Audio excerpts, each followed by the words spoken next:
Good morning বন্ধুরা, দেখো আমি দাদার বাড়ি ঘুরতে এসেছি কল্যাণীতে।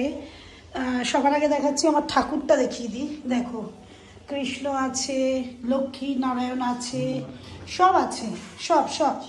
কিন্তু সবচেয়ে বড় কথা, ও মানে আমার দাদা গুরুদেব কুমার শানু, তোমরা কেউ দেখেছো এরকম?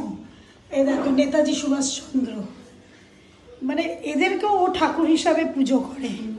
এই দেখো মহাগুরু লতাজি, আর না ইনি তো হ্যাঁ মোহাম্মদ রফি, আর ইনি হচ্ছেন আর ডি বর্মন। এনাদেরও ও ঠাকুর ঘরে সমান সেই জায়গা দিয়েছে, মানে ঠাকুরের মতো ভালোবাসে, সেই সম্মান দেয়। তো আমার তো ভীষণ ভালো লেগেছে, আমি তো এরকম কাউকে দেখিনি, যার জন্য তোমাদের সাথে শেয়ার করছি, তোমাদের মতামত জানিও। আমি তো ওর এই কাজে মানে ওর সাথে আমার খুব ভালো ইয়ে আছে। কেমন লাগছে দেখো, ওর এই কাজকে আমি অ্যাপ্রিসিয়েট করি।